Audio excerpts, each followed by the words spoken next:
Do you have an old quilt? Did you inherit it? Did someone give it to you? Did you find it at a thrift store or an antique shop and you just wanted to give it another home? That's what I did with this one. I saw this drippy tulip quilt on the internet and I knew I had to purchase it. It is severely damaged.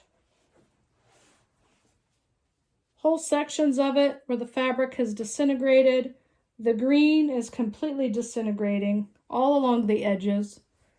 But I just fell in love with this quaint old quilt. Now, it is beyond repair. So I've decided I want to reproduce this quilt.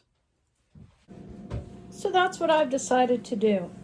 And I'm going to show you how I drafted a pattern for it. So the first thing I did was I measured the width of the block. And the width of the block is almost 12 inches in width, and the height was about 12 and a half. Now I went around and I did a sampling of the whole quilt, and that was the approximate size. So I know that my finished block is going to be in the 12 to 12 and a half inch range. There's four main parts to this block. There's the left and the right petal. Those are mirror images of each other. So I only needed to make one template for that, because when I flip it, it's the opposite petal. Then I had to make one template for the middle. That's one template. There's a template for the stem, and then one template for each leaf. Now again, the leaf is mirror image when you flip it this way. Now, what kind of paper did I use?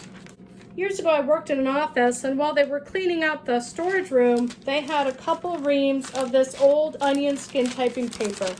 It's very thin. They were going to get rid of it, and I said, "Can I have it?" They said, "Absolutely, take as much as you want." What's nice about this is it's see-through. So what I did was I took a pencil and I lightly drew the outline of that particular piece.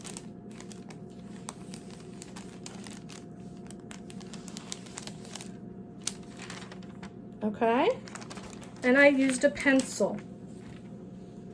Now, this particular quilt is damaged. So if that pencil mark were to go through, I would not have a problem with that. But let's say you have a quilt that is an heirloom and you don't want any damage to the fabric.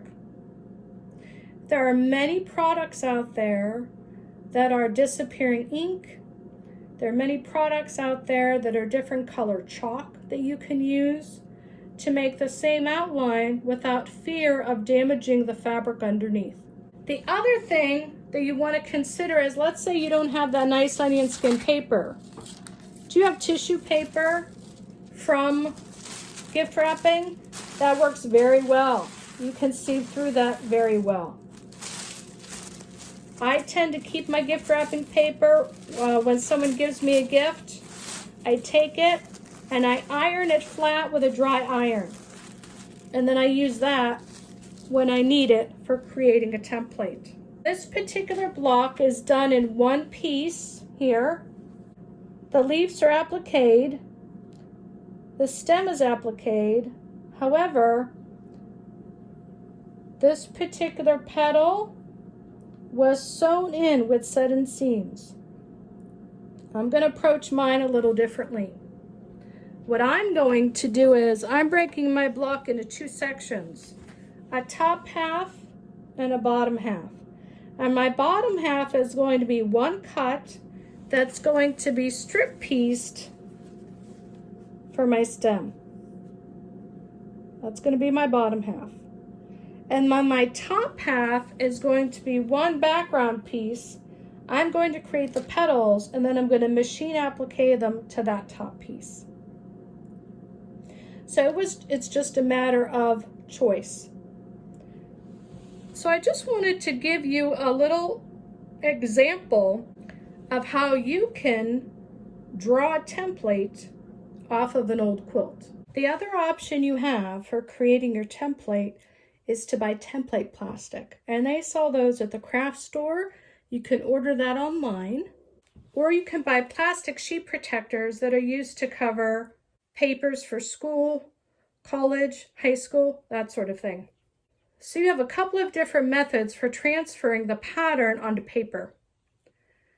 But remember, the main things that you want to consider are the finished size of the block. What are the regular dimensions of the original pattern? Do you want to keep that regular dimension? Do you want to scale it down a little bit? Or do you want to increase it? For me, I want to keep that scale. This particular quilt is 4 blocks by 5 blocks with the sashing in between. It's approximately 66 inches by 77. I'm not making mine that big. I'm going to do a 6-block version of it. And I'm going to do it strippy just like they have here. And I did happen to find a nice green that I think represents the green that the original maker had in mind. This green is quite obviously faded and old. And then her background looks like a bright white. I'm using more of an eggshell white because that's what I had in my stash. And then I'm going to strip these together to make my petals. Stay tuned for more episodes about this strippy tulip quilt. I'm Angela Davis, and I am the 4 AM Quilter. Have a great day.